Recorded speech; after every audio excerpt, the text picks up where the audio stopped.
Hey guys, welcome back. Go ahead and dim the lights, pull up the blankets, and maybe set a sleep timer. Because tonight, we're going to spend a very long time drifting through the chaotic, mildly pathetic, and deeply dramatic lives of two people who probably should have never met, let alone tried to run an empire together.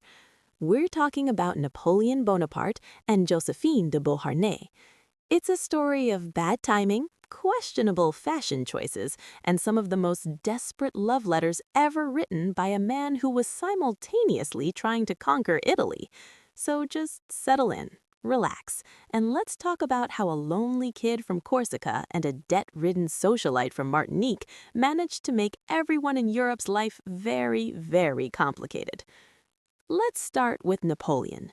Before he was the man of destiny, he was just Napoleon le Bonaparte, a skinny, slightly awkward kid from Corsica who spoke French with an accent that made the Parisian elites snicker behind their silk fans. He wasn't particularly tall, but he wasn't actually a short king either. That was mostly British propaganda and a misunderstanding of French measurements. He was just average. Average height, above average ambition, and a truly staggering amount of social awkwardness. He spent his youth feeling like an outsider, buried in books about Alexander the Great, probably because the other kids at military school didn't want to hang out with the moody boy who smelled like old paper and resentment. Then we have Marie-Joseph Rose Taché de la Pagerie, whom we know as Josephine.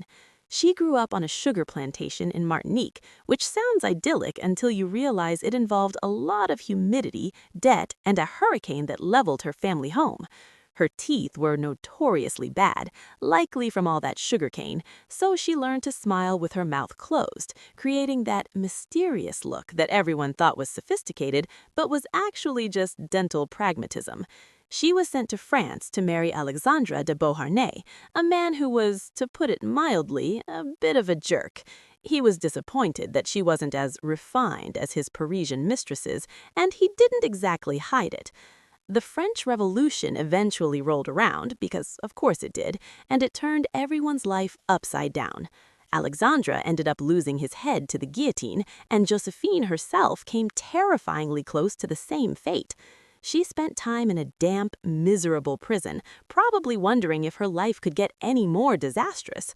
But she survived. She was released, found herself a widow with 2 kids, no money, and a desperate need to maintain her lifestyle in a city that was currently obsessed with hedonism and staying alive.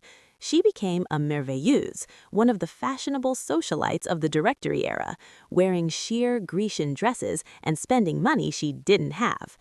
This is where our two tragic comedies collide. Napoleon was a rising star in the military, but he was still the guy who didn't know how to talk to women. He met Josephine at a party, and he was immediately smitten. Why? Because she was kind to him. She actually listened to him talk about his dreams of glory without rolling her eyes. To a guy who had spent his life being the weird Corsican, this was basically magic. He renamed her Josephine because he didn't like her actual name, Rose, and because he was Napoleon, he just decided that's who she was now. And Josephine? She wasn't exactly in love, but she was 32, her career as a socialite had an expiration date, and here was a young, energetic general who was clearly going places and was obsessed with her. It was a practical move, a why-not moment that would eventually lead to a coronation and a lot of very expensive jewelry. They got married in a rush in 1796. Napoleon was so busy planning his Italian campaign that he was 2 hours late to his own wedding. He reportedly found the registrar asleep when he finally showed up. He gave her a ring inscribed with "To Destiny," which is a bit much for a first marriage, but Napoleon never did anything in moderation. 2 days later, he left to go fight the Austrians, and that's when the letters started. Oh, the letters. If you ever feel cringe about a text you sent at 2 a.m., just remember Napoleon. He wrote to her constantly, sometimes multiple times a day, alternating between intense passion and complaining that she didn't write back enough. He was conquering cities and rewriting the map of Europe, but his main priority was wondering why Josephine was busy partying in Paris instead of sending him a 3-page update on her day. Meanwhile, Josephine was not exactly pining. She stayed in Paris, enjoyed her newfound status, and started an affair with a handsome cavalry officer named Hippolyte Charles. While Napoleon was sending letters saying he wanted to cover her with 1,000,000 burning kisses, Josephine was reportedly telling her friends, "He is so droll, this Bonaparte." It's a bit heartbreaking if you think about it, but also classic Josephine. She was a survivor, and Napoleon's intensity was probably a bit exhausting. Eventually, rumors of her infidelity reached him in Egypt, and he had a complete emotional meltdown in the middle of a desert. Because when you're a future emperor, you don't just get sad, you decide to become a cold, cynical conqueror who might as well take over the world since your wife doesn't love you. But when he returned to France, despite his plans to divorce her, she managed to talk him out of it. She and her children, Eugene and Hortense, waited for him, cried, apologized, and somehow the man of iron melted. He realized he needed her. She was his lucky charm, the woman who smoothed over his rough edges and made the Parisian elites actually tolerate him. They stayed together, and as he rose from first consul to emperor, she rose with him. But the shadow of the great matter was always there, the fact that they couldn't have a child. The more powerful Napoleon became, the more he needed an heir, and the more Josephine's position became precarious. It's a slow, steady decline from there. The coronation in 1804 was the peak, Napoleon crowning himself and then crowning Josephine, a moment caught in that massive David painting where everyone looks much more dignified than they probably felt. But the pressure was mounting. Napoleon was surrounded by his sisters and brothers who absolutely hated Josephine and spent their time whispering in his ear about her past and her inability to produce a little Napoleon. It was a royal soap opera with very high stakes. Josephine spent her days gardening at Malmaison, obsessing over her roses and her menagerie of exotic animals, including an orangutan that wore a chemise and ate with a knife and fork, perhaps as a distraction from the fact that her marriage was a ticking bomb. Eventually, the biological reality of empire building caught up with them. In 1809, Napoleon finally told her it was over. The divorce scene was predictably dramatic, involving Josephine fainting, or skillfully falling, depending on who you ask, and Napoleon crying.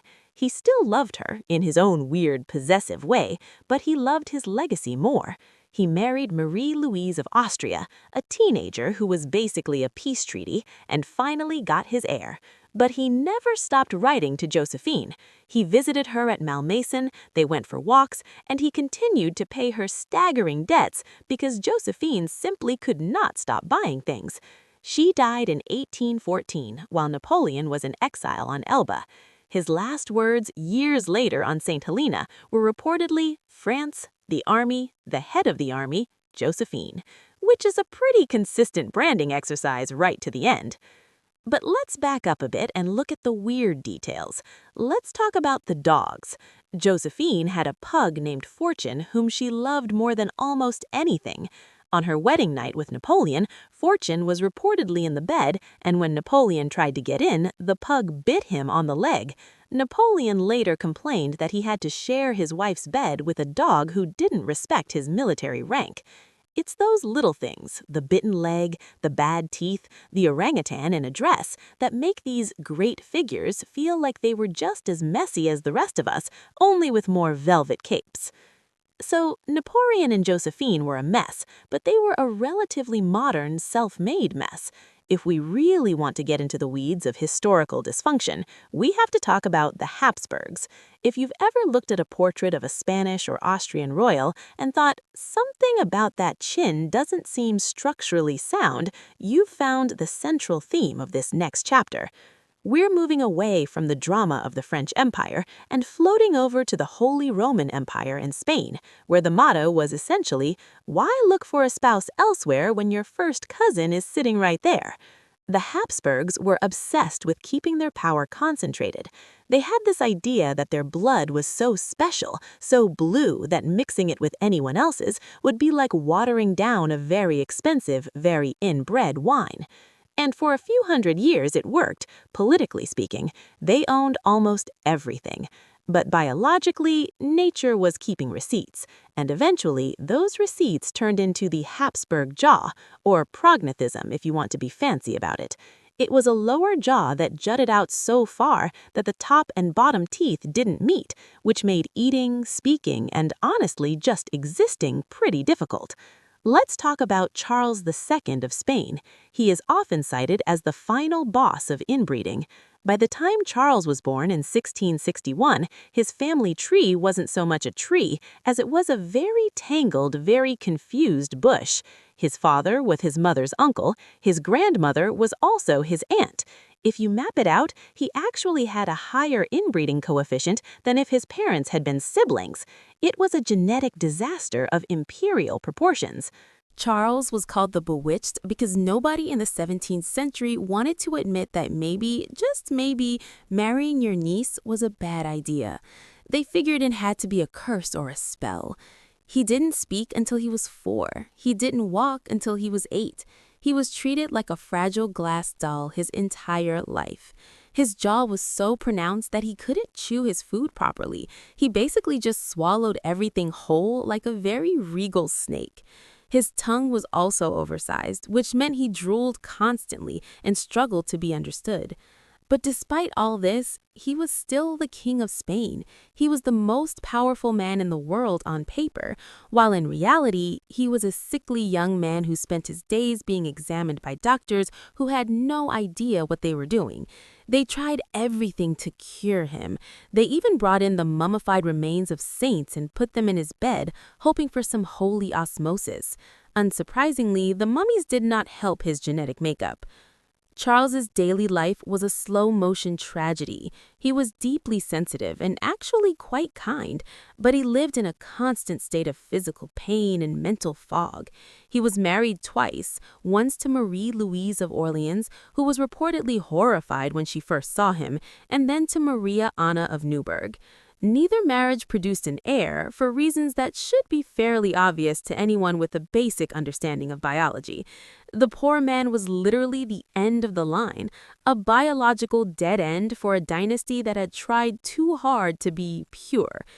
But it wasn't just the Spanish branch. The Austrian Habsburgs were also leaning heavily into the cousin marriage aesthetic. Take Emperor Rudolph II. He was a man who lived in a permanent state of I can't even. He moved the imperial court to Prague because he was tired of the politics in Vienna and wanted to hang out with alchemists, astronomers, and artists. He was a huge patron of the arts, which is great, but he was also deeply paranoid and prone to long bouts of melancholy, what we would today call severe depression. Rudolph had a Kunstkammer, a cabinet of curiosities, which was basically a 16th century version of a man cave. It was filled with unicorn horns, actually narwhal tusks, clockwork automatons, and paintings made of fruit by Arcimboldo. He would spend hours just staring at his collections, refusing to sign state papers or meet with ambassadors. He never married, possibly because he was convinced that any heirs he had would try to kill him, a fear that wasn't entirely unfounded in his family. Eventually, his brother Matthias had to step in and say, "Okay, Rudolph, you've spent enough time with the alchemists. I'm taking the keys to the empire now." Then we have the archduchesses. Imagine being a Habsburg princess. Your entire purpose is to be a piece on a geopolitical chessboard. You grow up in a strict, stifling court where you're taught to keep your back straight and your jaw, if possible, tucked in. Then you're sent off to a foreign land to marry a cousin you've never met, who likely has the same structural jaw issues as you.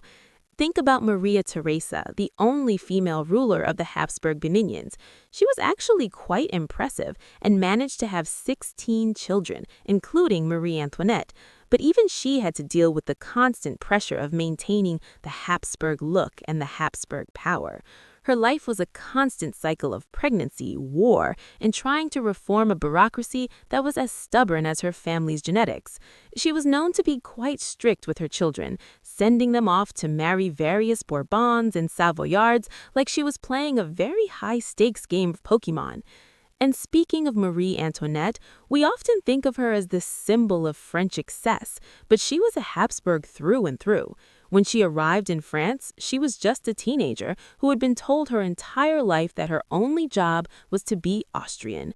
She struggled with the rigid etiquette of Versailles, which was even weirder than the etiquette in Vienna. In France, people watched you eat, they watched you get dressed, and they watched you sleep.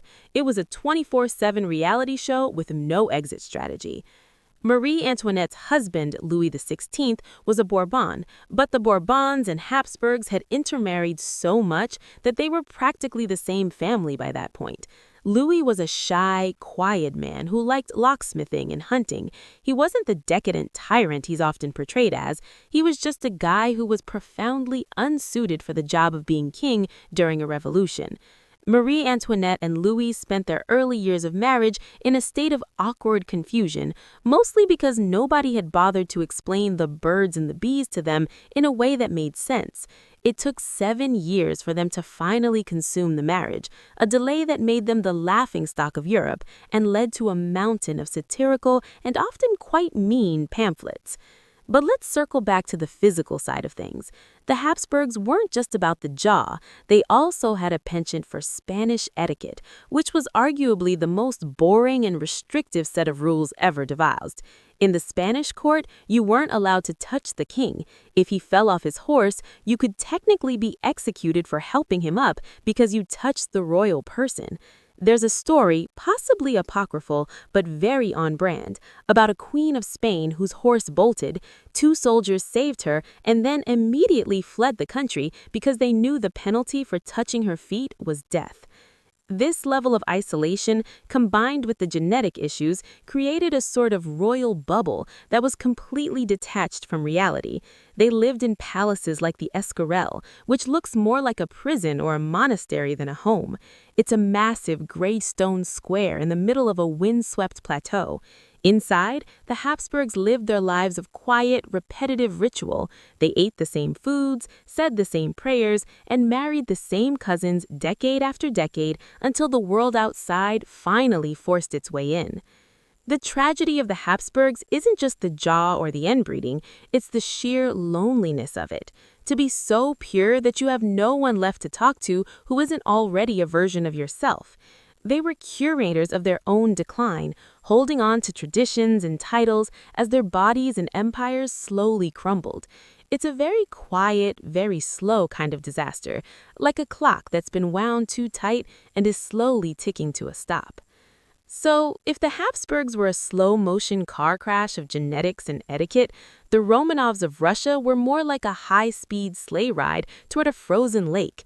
We're going to drift away from the dusty, sun-baked stone of Spain and head north to the land of eternal winter, gold-domed churches, and a dynasty that seemed to operate on the principle of too much is never enough. The Romanovs didn't really do subtle. When they built a city, they built it on a swamp using sheer willpower and the lives of thousands of peasants. Hello, St. Petersburg. When they threw a party, they made sure people were wearing enough diamonds to blind the servants. And when they had a family crisis, they didn't just whisper about it. They turned it into a century-long saga involving mysterious monks, hidden illnesses, and a lot of very expensive Fabergé eggs. Let's start with Peter the Great, because you can't talk about Russia without talking about the man who was literally too big for his own palace. Peter was nearly 7 feet tall in an era when the average person was about 5 foot something. He was a giant with a nervous tic, a booming laugh, and a habit of dragging Russia into the modern world, kicking and screaming. Peter hated the old, stuffy traditions of the Kremlin. He hated the long beards the nobles wore, so he famously grabbed a pair of scissors and started hacking them off himself. He even instituted a beard tax, because if you wanted to look like a medieval monk, you were going to have to pay for the privilege. Peter's personal life was predictably a disaster. He had his own son, Alexei, tortured and killed because the boy wasn't soldierly enough. That's a pretty harsh performance review. Then he married a woman named Catherine, who started life as a minor German princess and ended up as the empress of all the Russias. They were a strange, effective pair. She was the only one who could calm him down during his frequent fits of rage or his agonizing migraines. They lived a life of constant movement, building ships and drinking enough vodka to float them. But let's float over to the later Romanovs, specifically the era of the Greats and the Mad. We have Catherine the Great, who wasn't actually Russian. She was a minor German princess named Sophie, who realized very early on that her husband Peter III was, well, he was a bit of a child. Peter III liked to play toy soldiers in bed and once reportedly held a formal court-martial for a rat that had chewed the head off one of his lead generals. Catherine, who was reading Enlightenment philosophy while her husband was hanging rodents, eventually decided she could do a much better job. She had him deposed, and he conveniently died shortly after, and then she settled in to rule Russia for 34 years. Catherine's life is often reduced to scandalous rumors that aren't actually true. No, there was no horse involved. But the reality was much more interesting. She was a workaholic who corresponded with Voltaire and Diderot while simultaneously expanding the empire and taking a series of much younger lovers whom she treated like pampered interns. She would give them titles, palaces, and severance packages of thousands of serfs when she got bored of them. It was a very organized, very Enlightenment way of handling a midlife crisis. Then we get to the 19th century, where things start to get truly damp and depressing. The Romanovs became obsessed with mysticism. Alexander I, the man who defeated Napoleon, eventually became so burned out by ruling that he might have faked his own death to go live as a hermit in Siberia. There's no hard proof, but it's the kind of vibe the Romanovs excelled at. I'm the most powerful man in the world, but I'd rather be talking to a bearded man in a cave aesthetic. And then, of course, we have the end of the line, Nicholas II and Alexandra. If Charles II of Spain was the victim of inbreeding, Nicholas and Alexandra were the victims of bad timing and a very specific genetic curse brought over from Queen Victoria's family, hemophilia. Nicholas was a nice man. That was his main problem. He was a devoted husband and a doting father who would have been perfectly happy living as a country squire. But instead, he was in charge of a crumbling empire on the brink of revolution. He was quiet, a bit stubborn, and deeply convinced that God wanted him to be an autocrat, even though he didn't really have the stomach for it. His wife, Alexandra, was a German princess who was even more socially awkward than Napoleon.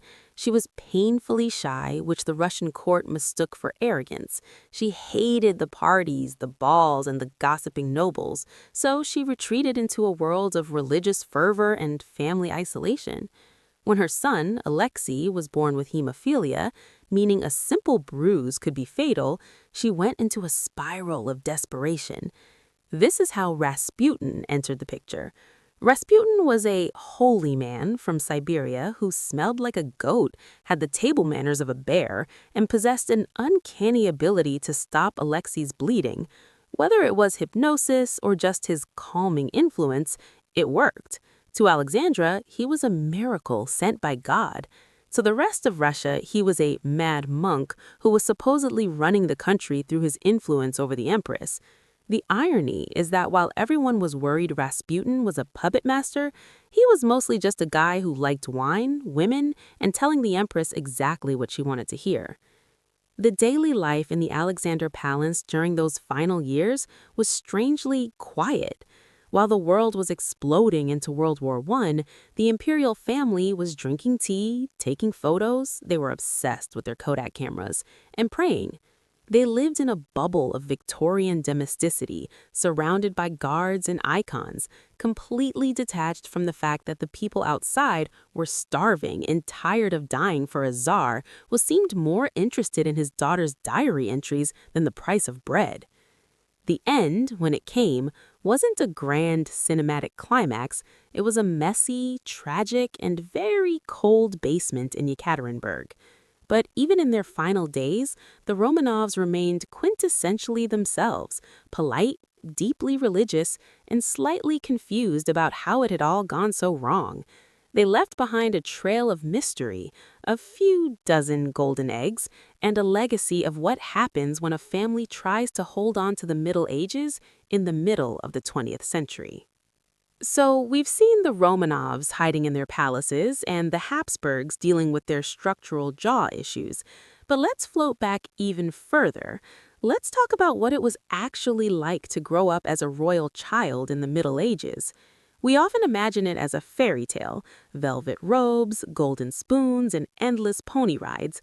But in reality, being a medieval prince or princess was a bit like being a very expensive piece of porcelain in a house full of people playing tackle football.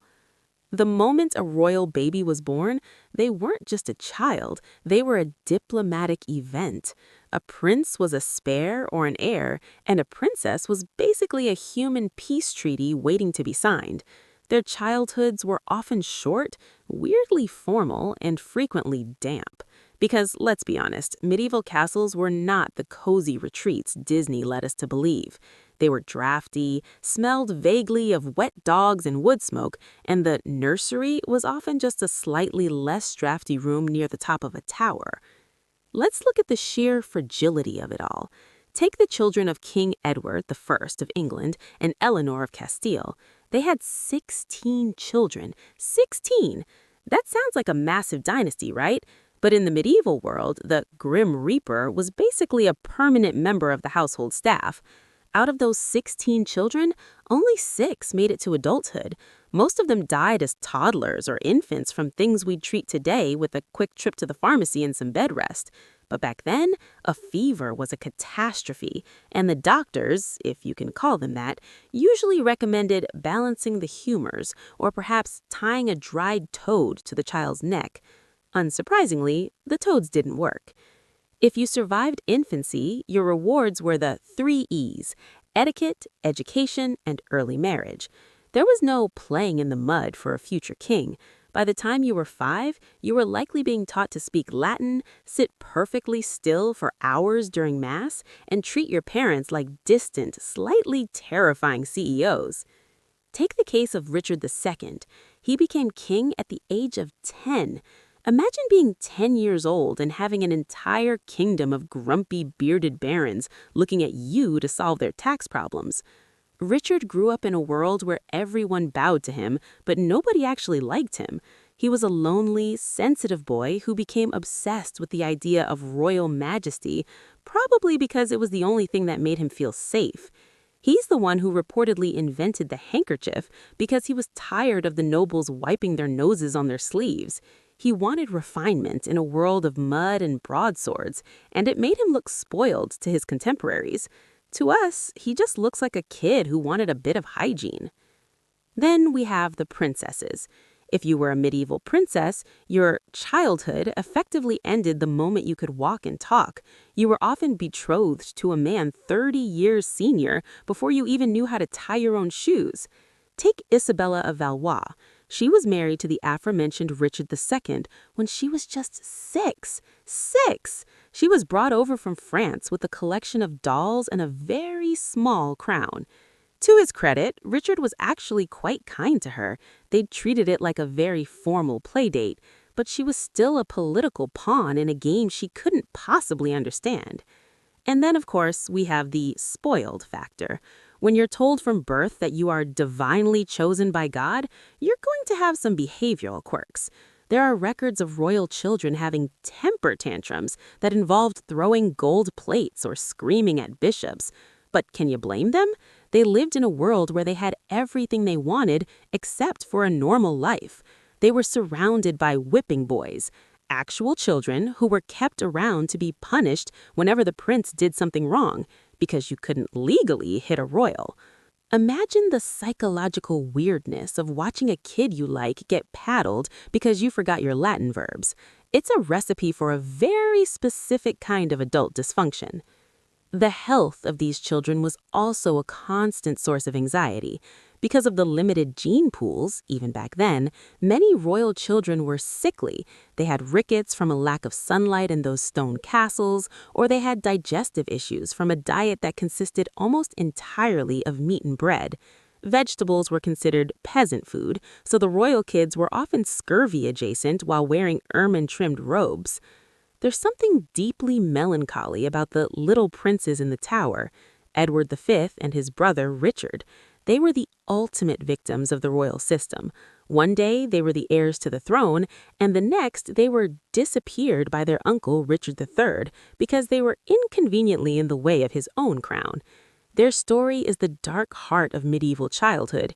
You were either a god or a ghost, with very little room in between.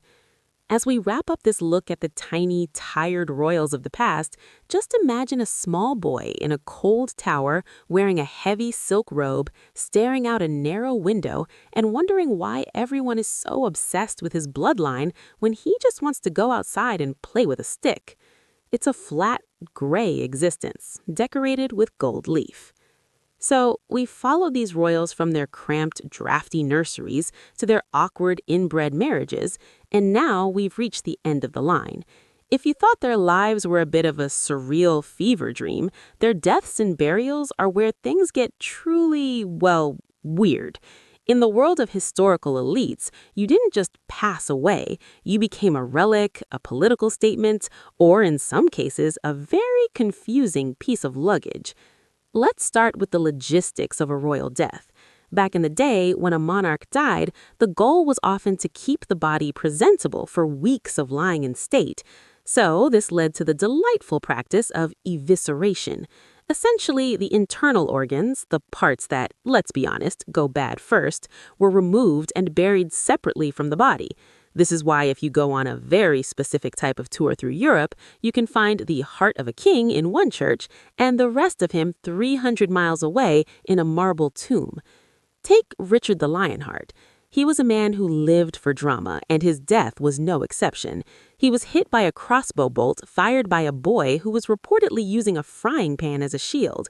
Richard, being peak Richard, forgave the boy before dying of gangrene.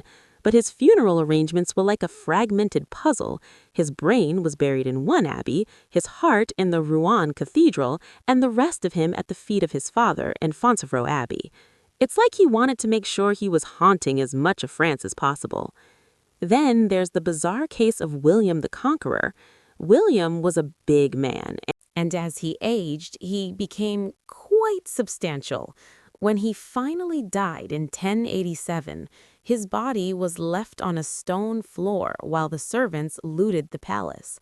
By the time they got him to the church for the funeral, he had been sitting in the heat for a while. The monks had built a stone sarcophagus, but they hadn't measured quite right. When they tried to squeeze the King of England into the narrow tomb, well, he didn't fit. They pushed a bit too hard and the body, already bloated from the heat, essentially exploded. The stench was so powerful that the entire congregation bolted for the doors, leaving the king to be finished in a very rushed, very smelly ceremony. Floating over to the east, we have the bizarre afterlife of the Russian czars. We talked about the Romanovs, but their predecessors were just as eccentric.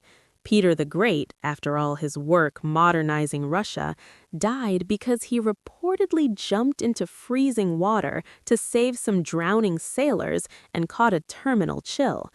But the real weirdness is his tomb. If you visit his final resting place, you'll see his death mask, which looks surprisingly peaceful, but his actual body became a source of endless fascination and relic hunting during the Soviet era. And we can't forget the eccentricities of the Spanish Habsburgs again. They just keep coming back, don't they? They had a special place called the Pudridero, or the rotting room in the Escorial. Before a royal could be placed in their permanent fancy marble tomb, their body had to spend about 20 to 30 years in a small lead-lined room to dry out. Only when they were reduced to bones were they moved to the pantheon of the kings. Imagine being the monk whose job it was to check in every decade to see if the emperor was done yet.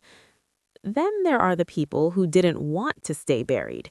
There's the legend of King Arthur, of course, but more realistically, there's the story of Napoleon's journey home. He died on the lonely, windswept island of St. Helena, but 19 years later, the French decided they wanted him back. When they dug him up, he was remarkably well preserved, likely due to the arsenic in the wallpaper of his house or just the humid conditions. He was brought back to Paris in a massive parade and placed in a tomb made of red porphyry that is so large and complex it requires you to look down at him to see it, or up at him from below, a final bit of control over how the world viewed him. Even in death, these figures couldn't escape the gentle dysfunction of their lives. From the exploding king to the rotting room of Spain, the end of the royal road was rarely dignified. It was just another chapter in a long, slow story of people trying to be more than human and being reminded in the most awkward ways possible that they weren't. And that, I think, is where we'll leave them. All those kings, queens, and sickly princes tucked away in their marble boxes and stone crypts, finally getting the sleep they probably needed centuries ago.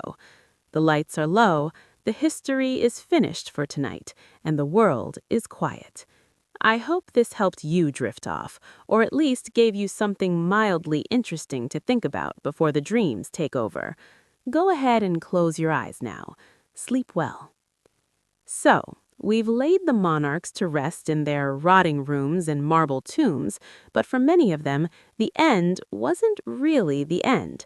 Or at least, they spent their entire lives acting like they had a foot in the other world.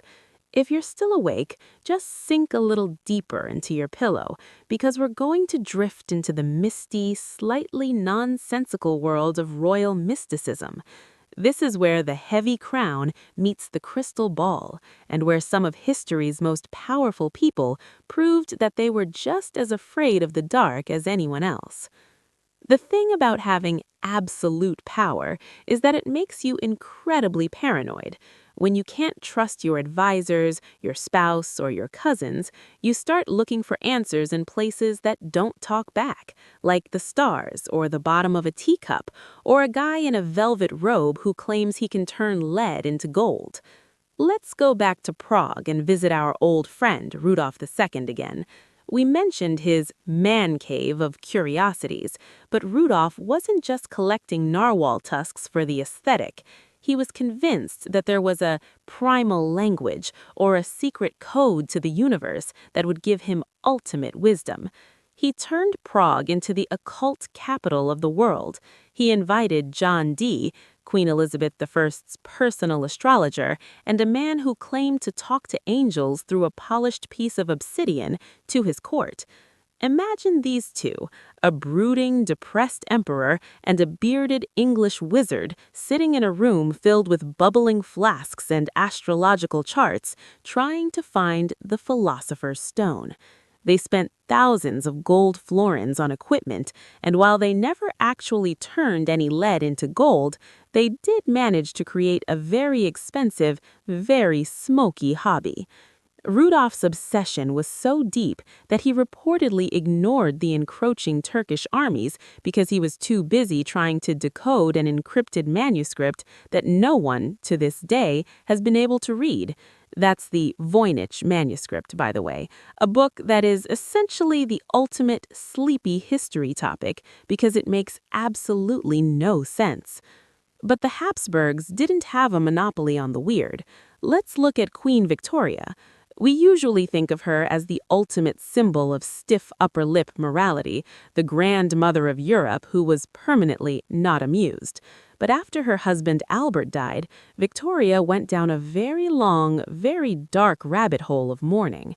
She became obsessed with the idea of communicating with him. She famously turned to John Brown, her Scottish gillie, who became her closest companion. There were whispers that they held séances in the private rooms of Balmoral, trying to hear Albert's voice through the Highland mists. For 40 years, she had Albert's clothes laid out every morning and fresh water put in his basin, as if he might just walk through the door and need a wash.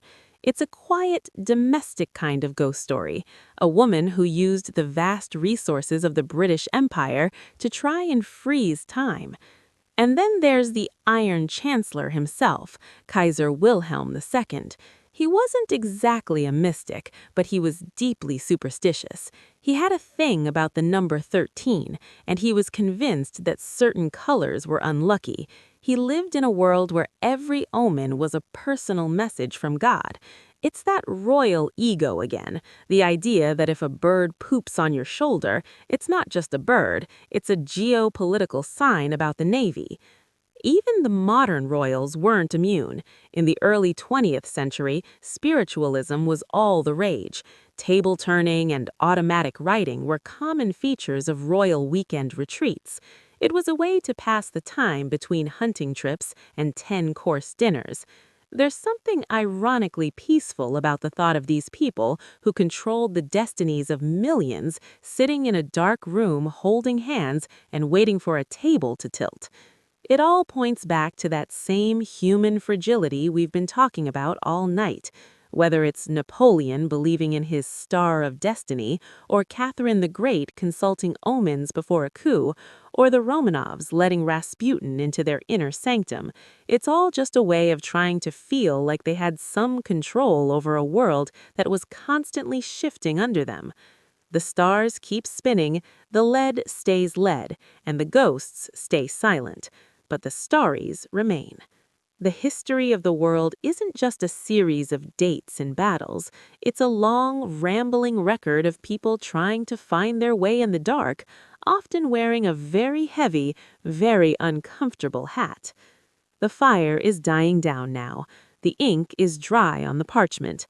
All the emperors and empresses are back in their boxes, and the secrets of the universe are still safely hidden away. There's nothing left to do but let the silence take over. Sleep now. Everything is as it should be.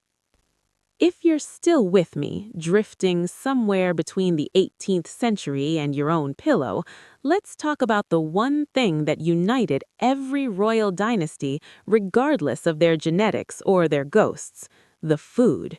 Specifically, the staggering, almost biological warfare levels of food that these people consumed. We've looked at how they lived and how they died, but the way they ate was perhaps the most sleep-inducing part of their daily routine. It was a slow, repetitive ritual of excess that usually ended with a very regal case of indigestion. In the medieval and Renaissance courts, dinner wasn't just a meal, it was an endurance sport.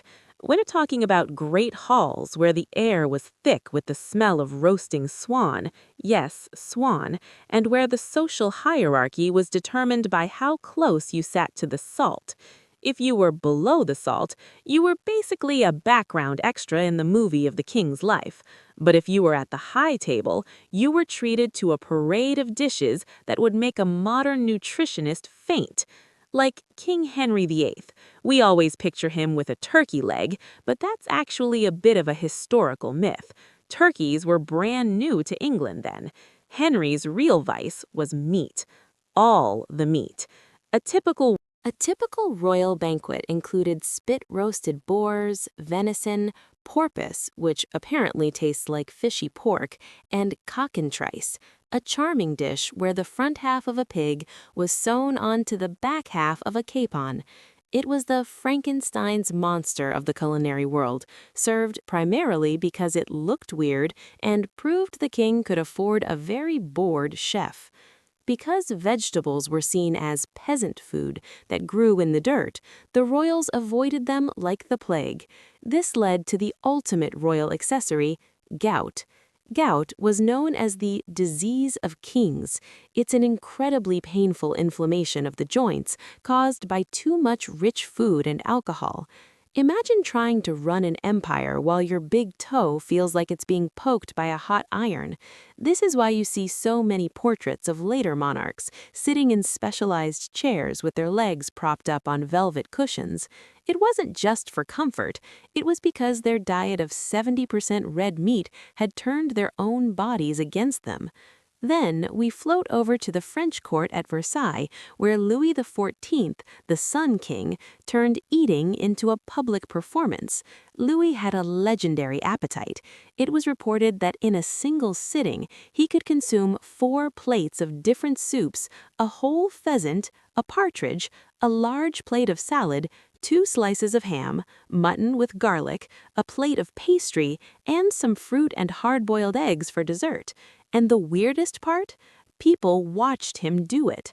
The Grand Couvert was a ritual where the royal family ate in front of the public. Well, the public meant anyone well dressed enough to get into the palace. You could literally stand behind a velvet rope and watch the most powerful man in Europe chew his mutton. There was no talking. The king would eat in total silence, the only sound being the clinking of gold silverware and the heavy breathing of a man who was on his 3rd pheasant of the day. It was boring, it was repetitive, and it was the height of 17th century sophistication. But let's look at the darker side of the royal kitchen, the taster. Before the 19th century, if you were a monarch, you lived in constant fear that someone was trying to slip a little arsenic into your gravy. This led to a very elaborate ceremony involving the assay. Every dish had to be tasted by a servant first. Sometimes the servant would even have to rub a piece of the bread on their skin to see if it caused a rash. It made every meal take 4 hours and ensured that by the time the king actually got his food, it was stone cold. Imagine being the emperor of the Holy Roman Empire and having to eat lukewarm, congealed fat every night because your staff was too busy checking for poison. As we move into the Victorian era, the food got slightly less porpoise-heavy, but much more complicated in terms of etiquette. This was the era of the service à la Russe, where dishes were brought out one by one instead of all at once. This meant a dinner party could last for 5 hours. There were separate forks for oysters, separate spoons for marrow, and a very specific way to peel a grape with a knife and fork so as not to touch it with your fingers. It was a world of muffled sounds, white gloves, and the slow, steady ticking of a grandfather clock in the background. There's something deeply lulling about the thought of these endless, heavy meals. The dim candlelight reflecting off the silver, the low murmur of courtiers trying not to offend anyone, and the king slowly nodding off over his port wine.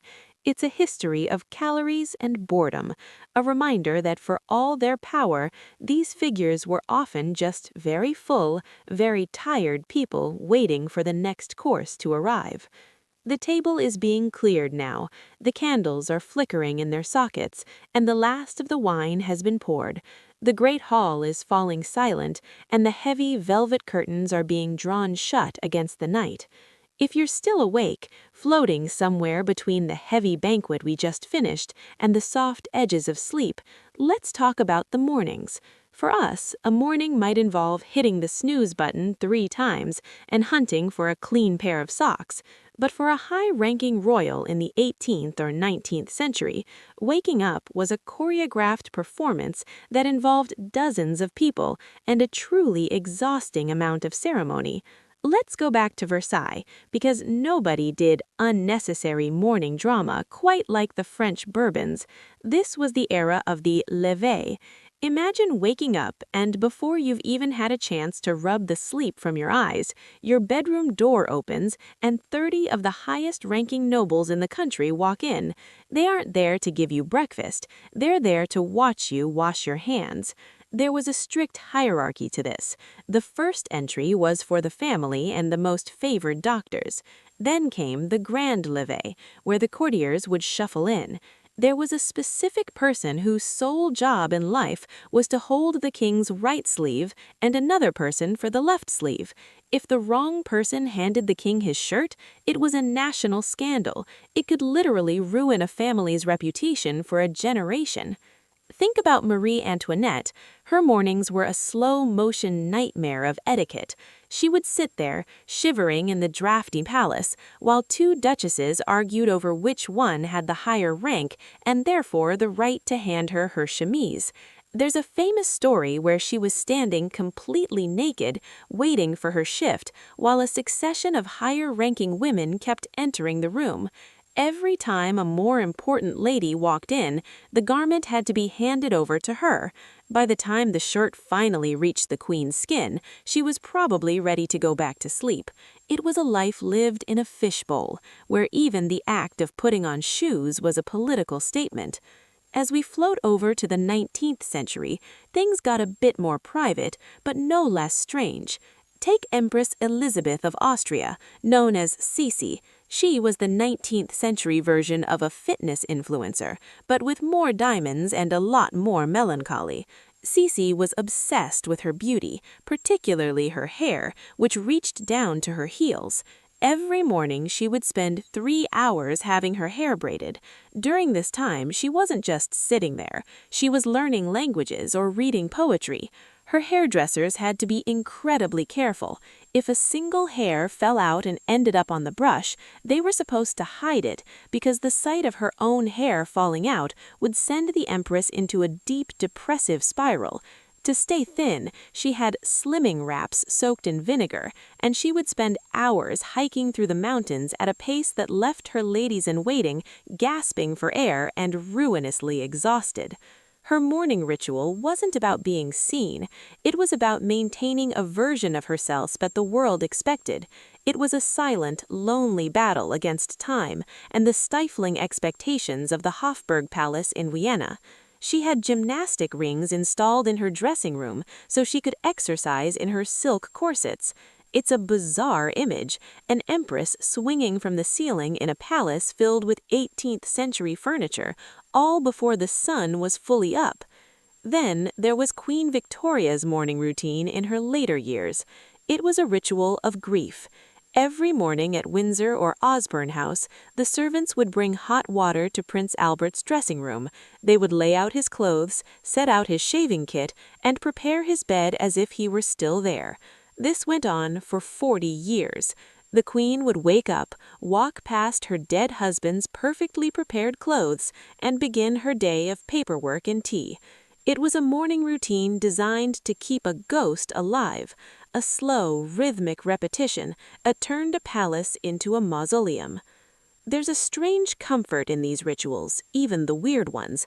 The idea that every day would be exactly like the one before it. The same silver basin, the same silk stockings, the same 30 people watching you breathe. For these royals, the routine was a cage, but it was also a shield. If they followed the steps, if the sleeve was held correctly, and the hair was braided perfectly, then maybe the world wouldn't fall apart. But of course, the world always did. The morning sun is hitting the gold leaf on the picture frames, the sound of a distant carriage is fading away, the heavy scent of lavender and old floor wax is drifting through the halls. The rituals are finished, the day has begun, and everything is exactly as it was 100 years ago. You can let go now. The ceremony is over. There are no more sleeves to hold, no more hair to braid, just the quiet, steady rhythm of the night. If you're still drifting along with me, somewhere between the heavy silk curtains of the bedroom and the deep stillness of a dream, let's talk about the only creatures in the palace who actually had a good deal, the royal pets. While the kings were getting gout and the queens were shivering during their morning routines, there was usually a small pampered animal nearby, wondering why everyone was being so dramatic.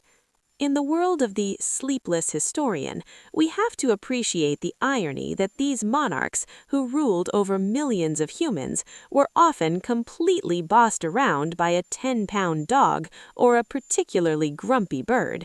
These animals weren't just pets, they were extensions of the royal ego, living lives of such absurd luxury that they make modern influencer dogs look like they're roughing it in the wilderness.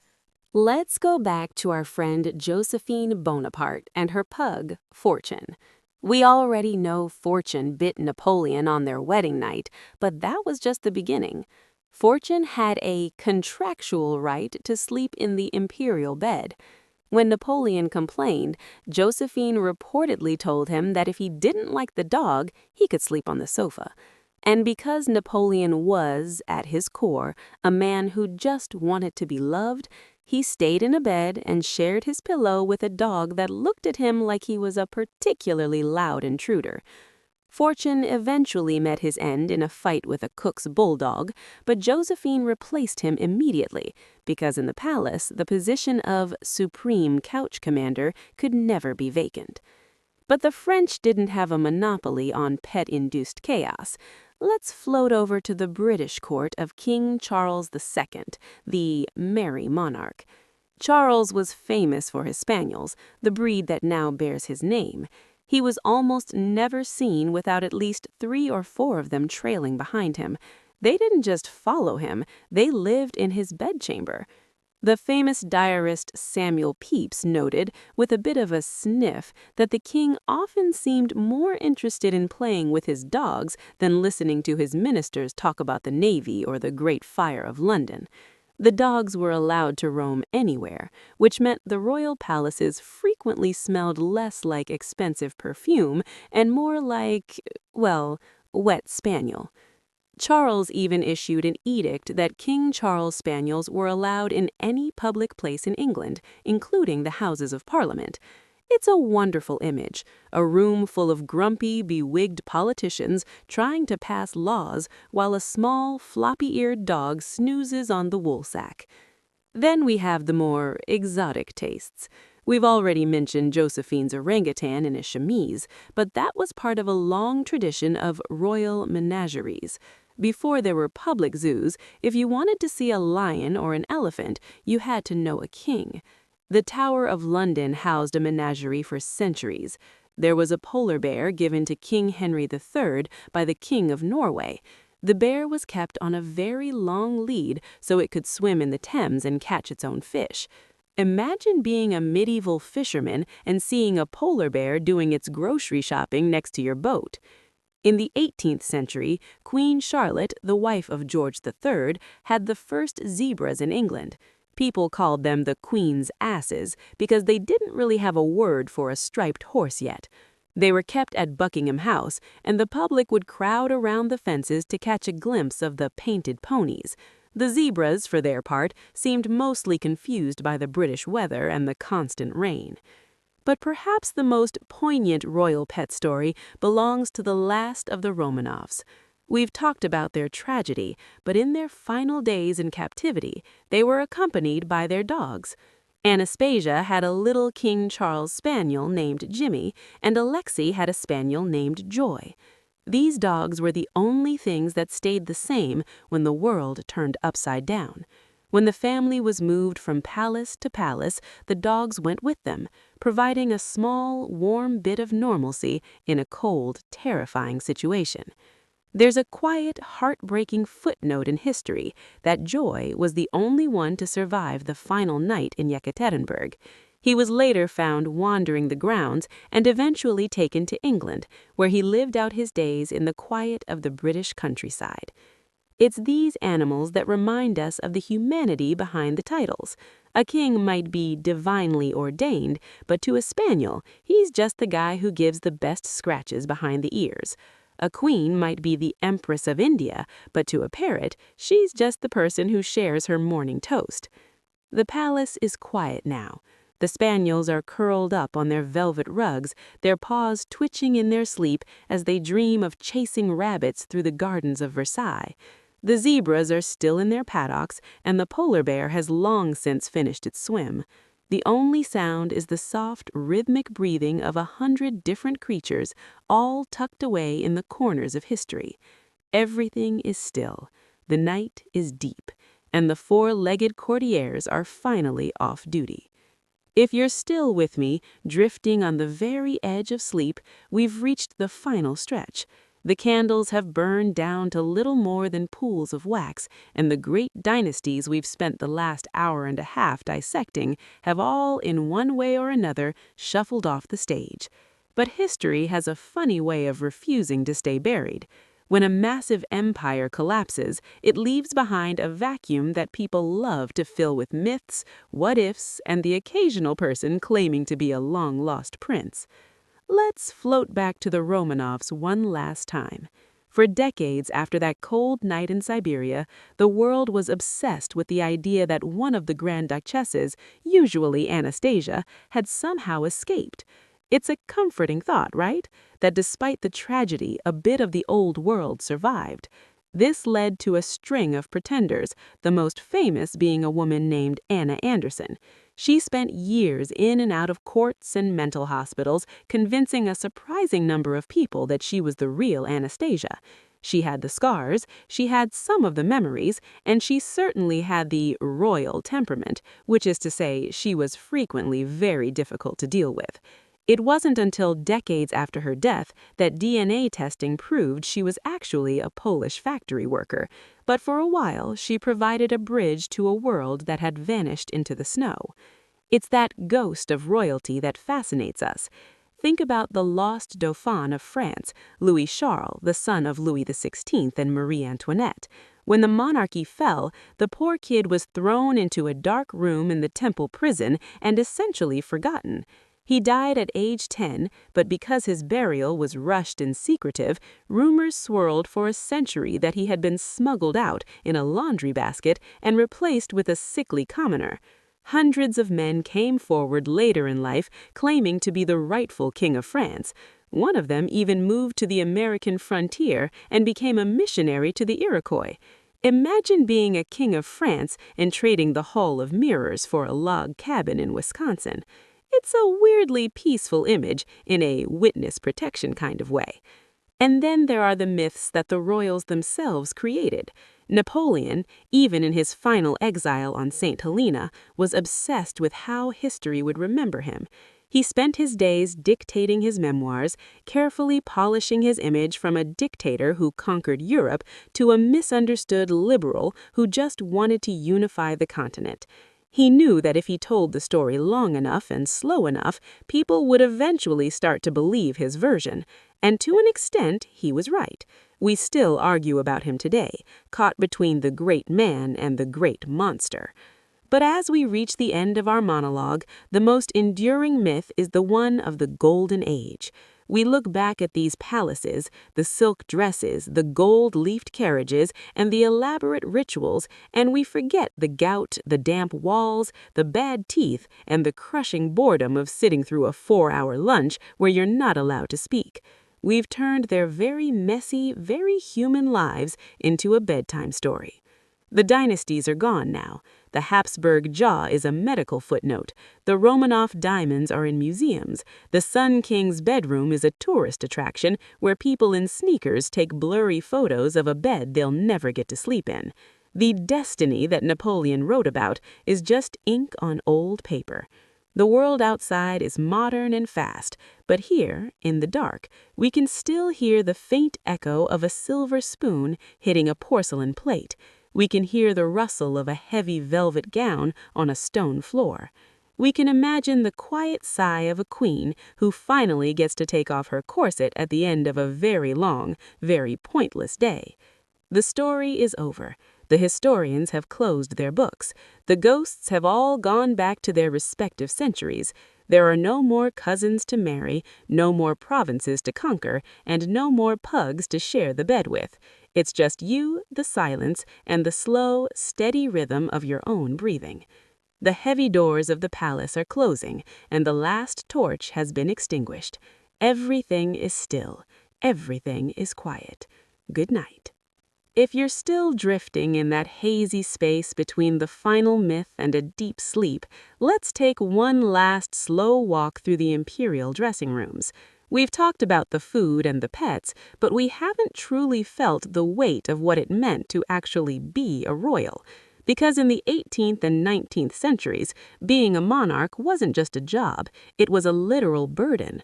Your clothes were designed to make you look like a god, but they usually just made it very difficult to breathe or move your arms. Imagine the wardrobe of Empress Maria Theresa or Marie Antoinette. We see the portraits and think, how lovely, but we don't think about the grand core. This was a corset reinforced with whalebone or even metal rods that was laced so tightly it actually rearranged your internal organs.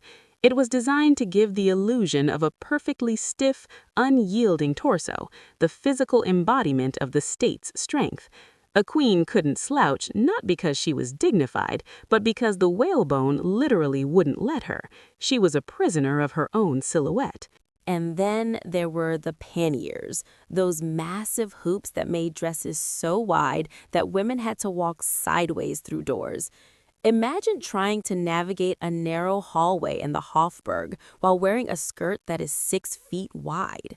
It turned every movement into a slow, rhythmic sway, a sort of floating glide that looked magical from a distance, but was actually just a tactical necessity to avoid knocking over a Ming vase or a small footman.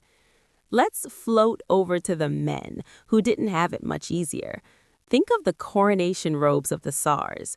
When Nicholas II was crowned, he wore a mantle made of gold cloth and lined with ermine that weighed nearly 50 pounds. He had to stand perfectly still for hours under the weight of an entire sheep's worth of fur and a crown encrusted with 5,000 diamonds. By the end of the ceremony, he wasn't feeling like a powerful autocrat. He was mostly just wondering if his neck was going to snap. And then there was the hygiene, or lack thereof. Because these clothes were so expensive and made of such delicate silks and velvets, they couldn't be washed. They were brushed, they were aired out, and they were occasionally sponged with rose water. But mostly, they just accumulated the sense of history. A royal ballroom wasn't just a place of beauty, it was a place of heavy perfumes, beeswax candles, and the distinct underlying smell of 100 people who had been wearing the same unwashed silk for 12 hours. There's a quiet irony in it. The more gold you wore, the more uncomfortable you were. The higher your heels, the more likely you were to trip. The more diamonds in your hair, the more of a headache you had by midnight. Fashion was a form of penance. But as the night deepens, just imagine those clothes being put away. Imagine the heavy velvet being draped over a wooden stand. Imagine the corsets being unlaced, the whalebone finally sighing as it's released, and the diamonds being tucked into velvet-lined boxes. The public person is folded up and stored in a cedar chest, leaving behind just a tired human in a simple linen nightshirt. The wardrobes are locked, the mothballs are doing their silent work, the silks are resting in the dark, waiting for a morning that will never come for most of these dynasties. The weight is gone, the pressure is off. You are as light as a feather, floating away from the gold and the grime into the soft, untextured darkness. Everything is finally comfortable. Everything is finally still. If you are still with me, lingering in that soft twilight state where the history of the world feels like a distant murmur, let's take a final, slow walk outside. We're leaving the stuffy dressing rooms and the smell of old perfume behind, and we are stepping out into the royal gardens. But these weren't gardens in the way we think of them today.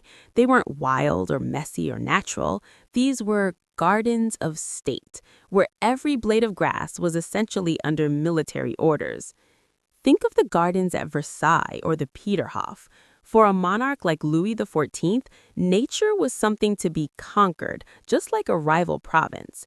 He didn't want a forest, he wanted a series of perfect green rectangles. He wanted trees clipped into the shape of cones and spheres, and fountains that only turned on when he walked past them. It was a world of total symmetry. If there was a tree on the left, there had to be an identical tree on the right. If the world was symmetrical, it felt safe. It felt like the king was in his heaven and all was right with the bureaucracy. But there is something deeply exhausting about a garden where you can't just sit on the grass. These were gardens for walking, slow, rhythmic walking.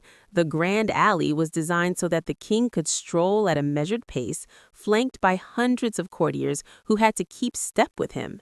If the king slowed down to look at a marble statue of Apollo, the entire government of France slowed down with him. It was a slow-motion parade of silk and lace moving through a landscape of green geometry. And then there were the labyrinths. Almost every great royal garden had a hedge maze. They were meant to be fun, a place for gallants' games and secret conversations, but there's something slightly eerie about them when you think about it. A maze is a place where you are intentionally lost within a very controlled environment. It's a metaphor for royal life itself. Plenty of paths to take, but all of them are lined with high walls, and someone is always watching you from the balcony above. Let's float over to the more melancholy gardens, like those of the Generalife in Spain, or the quiet, overgrown paths of Malmaison, where Josephine spent her final years. After the chaos of the revolution and the intensity of her marriage to Napoleon, Josephine turned to her roses. She wanted to collect every species of rose in the world. While Napoleon was counting his soldiers, Josephine was counting her petals. She created a space that was less about power and more about a quiet, obsessive kind of peace. It was a garden where the edges were a bit softer and the air smelled of damp earth and blooming flowers instead of gunpowder and floor wax. There is a peace in these spaces now. The kings are gone and the gardeners don't have to clip the hedges into perfect squares anymore, though they often still do for the tourists. But at night, when the gates are locked and the fountains are turned off, these gardens return to the silence. The gravel paths sit empty. The marble statues of gods and goddesses stare at each other in the moonlight, probably relieved that they don't have to watch any more awkward royal flirtations or high-stakes diplomatic strolls. The gardens are breathing in the night air. The wind is moving softly through the leaves of trees that were planted by men who thought their empires would last forever. The water in the ponds is still, reflecting the stars that don't care about dynasties or borders. You are walking through that garden now. The gravel is crunching softly under your feet. The air is cool and smells of boxwood and evening dew. There is no one to meet, no one to impress, and no hierarchy to maintain. The maze has an easy exit, and the path leads straight to a deep, dreamless sleep. The gates are closing. The sun has stayed down. The world is green and dark and perfectly quiet. Sleep now. The garden is yours. If you are still awake, drifting on the outer edges of this long, winding journey through the past, let's talk about the one thing the royals feared more than revolution or illness: the passage of time. When you live in a world where everything is supposed to be eternal, the ticking of a clock is a bit of a nuisance. Yet bizarrely, the monarchs of the 18th century became absolutely obsessed with clocks and chimes and whirring machines, as if by owning time, they could somehow control it. Take King Louis XVI, for example. We usually think of him as the king who lost his head, but his true passion wasn't politics, it was locks and clocks. He had a private workshop at Versailles where he would retreat for hours, his hands covered in oil and grease, tinkering with the tiny gears of a watch. There's something deeply peaceful about the image: a king surrounded by the crushing weight of a collapsing kingdom, finding solace in the predictable, rhythmic click-clink of a well-oiled escapement. In his workshop, everything made sense. If a gear was broken, you fixed it. If a spring was loose, you tightened it. It was a stark contrast to the French economy, which was a machine no one knew how to repair. Then there were the automatons, the robots of the 1900s. These were the ultimate royal toys. There was the silver swan, a life-size clockwork bird that could preen its feathers and swim across a glass stream, catching a silver fish in its beak. Or the cymbal player, a mechanical lady who would play a haunting little tune on a dulcimer while her eyes moved back and forth. The most famous, or perhaps the most unsettling, was the chess-playing Turk. It was a mechanical man in a turban who could allegedly play a master-level game of chess. It toured the royal courts of Europe, even playing against Napoleon. Legend says Napoleon tried to cheat to see what the machine would do, and the Turk simply wiped the pieces off the board. Of course, it was eventually revealed there was a very small, very cramped human hidden inside the box, but the royals loved it nonetheless. They loved the idea of a world that could be wound up and set in motion, a world where everyone played their part exactly as they were programmed to. But as the night grows deeper, the ticking of those thousands of palace clocks becomes a bit overwhelming. Imagine being in the Winter Palace or the Escorial at midnight. The silence is broken by a chorus of chimes, some deep and booming, some high and tinny, all of them reminding the monarch that another hour has slipped away. For Charles V, the Holy Roman Emperor, this fascination became a literal obsession. After he abdicated the throne, he retired to a monastery in Spain and spent his final years trying to make all his clocks strike the hour at exactly the same second. He never succeeded. He realized that even the most powerful man in the world couldn't make two mechanical objects agree on the time. There is a lesson in that, I suppose. The gears eventually wear down, the springs lose their tension, the silver swan stops preening, and the king's workshop grows dusty. The history we've been talking about tonight is just a collection of moments that have already ticked past, leaving behind nothing but the faint scent of machine oil and the echo of a chime. The clocks in our story are winding down now. The gears are slowing, the pendulum is swinging in shorter and shorter arcs until finally it stops. There is no more ticking. There is no more before or after. There is only the quiet, timeless dark of the present moment. The workshop is dark. The tools are laid out on the bench. The king has gone to bed. You can stop counting the seconds now. Time has no power here. If you are still with me, floating in that heavy, velvet darkness where the lines between history and dreams start to blur, we've finally reached the end of the hallway. We've walked through the nurseries, the banquet halls, the drafty bedrooms, and the ticking workshops. We've seen the empires built on sugar, steel, and questionable family trees. And now the only thing left to talk about is the silence that follows when the music finally stops. There is a specific kind of quiet that exists in an abandoned palace. If you've ever been to a historic house after the tourists have left, you know the feeling. The air feels thick, like it's holding on to the secrets of everyone who ever whispered in those corners. For the dynasties we've discussed, the Bourbons, the Habsburgs, the Romanovs, the Bonapartes, there was always a final moment where the last person left the room and closed the door forever. Think of the Tuileries Palace in Paris or the Summer Palace in St. Petersburg. One day, they were the center of the universe. There were guards at every door, chefs in the kitchens, and courtiers arguing about who got to hold the king's napkin. And the next day, nothing. Just the wind rattling the window panes and the dust settling on the gold-leafed chairs. The transition from center of the world to museum is perhaps the most ironic part of the royal story. All that effort to be eternal, only to end up as a place where people buy postcards and complain about the lack of air conditioning. We often think of history as a series of loud, dramatic events, revolutions, battles, coronations, but most of history is actually very quiet. It's the sound of a letter being folded. It's the sound of a carriage driving away into the night. It's the sound of a weary monarch sighing as they realize that the world they were born into no longer exists. As we drift off tonight, let's think about the ordinary that remained after the extraordinary vanished. After the crowns were taken away, these people were still just people. They were parents who worried about their children. They were people who had favorite dogs and disliked the cold. They were individuals who, like us, just wanted to find a bit of comfort at the end of a long day. The sleepless historian likes to focus on the weird and the tragic because it reminds us that power is a very strange, very heavy thing to carry.